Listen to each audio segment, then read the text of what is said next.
Hello everyone. आज हम नया सेशन स्टार्ट कर रहे हैं एलर्जीज़ पे। और इसमें सबसे पहले हम देखेंगे कि बच्चों में स्किन एलर्जीज़ जो सबसे कॉमन देखने को मिलती हैं। स्किन एलर्जी क्या है?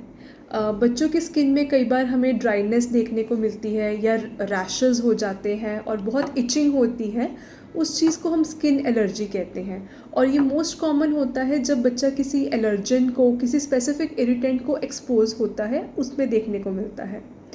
तो बेसिकली क्या हो रहा होता है, कुछ बच्चे जेनेटिकली प्रोन होते हैं और उसके बाद अगर उनको किसी ट्रिगर को, कि इन्वायरमेंटल फैक्टर इन्वॉल्व हो, इसका मतलब है कोई भी एजेंट, जैसे कि कोई फूड आइटम, कोई डस्ट, पॉलेंस या कोई स्पेसिफिक इरिटेंट जैसे कोई मेटल हो गया, वो सब एक्सपोज्ड हो, उससे बच्चों का जो स्किन का रिएक्शन है वो ज़्यादा बढ़ जाता है, क्योंकि बॉडी में एक हिस्टामिन नाम का केमिकल रिलीज़ होता है, जिसकी वजह से उस जगह पे रेडनेस होनी शुरू हो जाती है और इचिंग होनी शुरू होती है।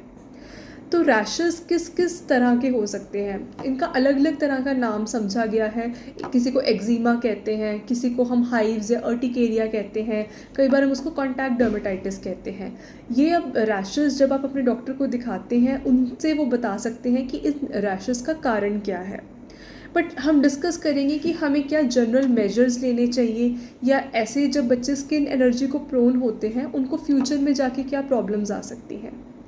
देखिए, जैसे बच्चे की स्किन है, तो अगर वहाँ पे कोई एलर्जी है, मतलब जो स्किन का जो अपर लेयर है वो ब्रीच हो रहा है, वो मतलब वो ख़राब हो गया है, तो बच्चा बहुत प्रोन होता है बाकी जो भी ट्रिगर्स हैं, जैसे कोई फूड केमिकल हो गया, कोई डस्ट माइट्स हो गए, कोई मेटल हो गया, कि वो उस जगह पे जाके ज़्यादा रिएक्शन कर सके, या इवन कभी कभी वो रेस्पिरेटरी या सांस लेने की प्रॉब्लम्स में भी उनका रोल होता है।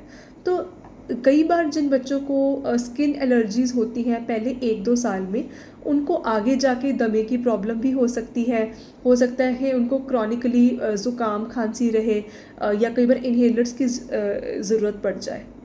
तो इसलिए ज़रूरी है कि हम बच्चों की एलर्जीज़ को इग्नोर ना करें, या कई बार हम होता है कि हम एक बार उसका ट्रीटमेंट ले लेते हैं, उसके बाद हम उसको छोड़ देते हैं। तो हम कुछ बेसिक टिप्स डिस्कस करेंगे कि बच्चों को एलर्जीज़, अगर जो प्रोन है एलर्जी को, उनको कैसे बचाया जा सकता है या उनका कैसे ध्यान रखा जा सकता है। देखिए, अगर भी बच्चे को एलर्जीज़ होती हैं, तो सबसे पहले तो हम कोशिश करें बच्चे को कॉटन के कपड़े ही पहनाएं। वूलन क्लोथ्स या नायलॉन क्लोथ्स जो स्किन के कांटेक्ट में आते हैं, उनको हम अवॉइड करें। और हम कोशिश करें कि बच्चों को पूरी का पूरा बॉडी कवर हो क्लोथ्स के साथ, और मतलब कुछ एक्सपोजर ना हो स्किन का, या मिनिमल एक्सपोजर हो। थर्डली, हम ध्यान रख सकते हैं कि ऐसे बच्चों में there should be liberal use of moisturisers. कहने का मतलब है कि जैसे जब आपने बच्चे को नहलाया, तो उसके विदिन 3 मिनट्स, जब बच्चे की स्किन अभी थोड़ी मतलब वेट है, उसी टाइम पे आप मॉइस्चराइज़र यूज़ कर सकते हैं। और मॉइस्चराइज़र बच्चे की पूरी बॉडी पे लगाएं, ताकि बच्चा की जो स्किन है वो हाइड्रेटेड रहे, उसका जो अपर लेयर है वो ब्रीच ना हो, वो ख़राब ना हो, और बच्चे को हम फ्यूचर में एलर्जी से बचा सकते हैं। नेक्स्ट चीज़ का ध्यान रखना है कि हमने जब बच्चे को नहलाना है, कोशिश कीजिए कि हम नॉर्मल वाटर या थोड़ा सा ल्यूक वार्म वाटर से नहलाएं। जो ज़्यादा गर्म पानी होता है, बबल बाथ्स होते हैं, हम उसको अवॉइड करें, या शावर्स होते हैं, हम उसको अवॉइड करें। और जो बच्चे की नहलाने की ड्यूरेशन है वो 10 मिनट से ज़्यादा ना हो, क्योंकि कई बार वाटर भी एक इरिटेंट होता है, जिसकी वजह से स्किन एलर्जीज ट्रिगर होती हैं। और नहलाने के विदिन 2-3 मिनट्स बाद ही हम बच्चे को मॉइस्चराइज़र से कवर कर सकते हैं। और जब बच्चे को नहलाना है, प्रेफरेबली हम एक नॉन अल्कलाइन सोप यूज़ करें। आपका कोई भी, आपका जो बच्चों का डॉक्टर है, आपका पीडियाट्रिशियन या आपका कोई भी स्किन स्पेशलिस्ट आपको सोप्स के बारे में बता सकता है। रूटीन जो सोप्स यूज़ होते हैं वो हम अवॉइड करें।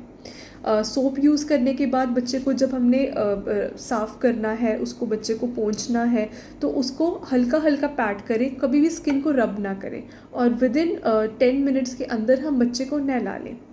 ये हमारे बच्चे की डेली केयर है। इसके अलावा हमें ध्यान रखना चाहिए कि कोई भी फूड आइटम जो कि ट्रिगर करता है, जैसे कि कई बार मिल्क हो गया, एग, सोयाबीन, फ़िश, ये मोस्ट कॉमन ट्रिगर फैक्टर्स हैं। तो हमें ध्यान रखना है कि इन सब चीज़ों के खाने के बाद तो बच्चे का जो ये प्रॉब्लम्स बढ़ तो नहीं रही। अगर कोई ऐसा फूड आइटम बच्चे को ट्रिगर करता है स्किन एलर्जीज़, तो हम उसको अवॉइड कर सकते हैं। नेक्स्ट कुछ प्रिवेंटिव चीज़ें हैं डाइट रिलेटेड।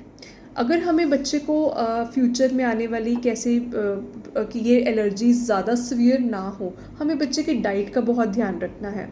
फर्स्ट 6 मंथ्स में कोशिश करें कि एक्सक्लूसिवली ब्रेस्ट फीड ही करवाएं। 6 मंथ्स बाद ही हम कोई सॉलिड फूड इंट्रोड्यूस करें।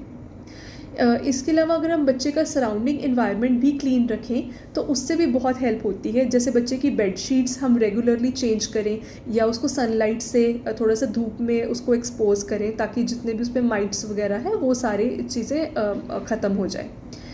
नेक्स्ट है कि हम बच्चों को सॉफ्ट जैसे स्टफ़ टॉयज़ होते हैं, या जैसे जो बच्चे का घर में कारपेट्स यूज़ करते हैं, हम वो सब चीज़ें ना यूज़ करें। ये कुछ बेसिक टिप्स हैं जिसकी और बच्चे को हम रेगुलरली वैक्सीनेट करें, और कभी भी ऐसी दिक्कत आती है तो हम डॉक्टर को कंसल्ट करें। ये कुछ बेसिक टिप्स हैं जिसमें बच्चे की स्किन एलर्जीज़ अगर होती हैं तो उसको कंट्रोल किया जा सकता है, और आगे होने वाले रिलैप्सेस से बच्चों को बचाया जा सकता है, और क्वालिटी ऑफ लाइफ इम्प्रूव की जा सकती है। Thank you.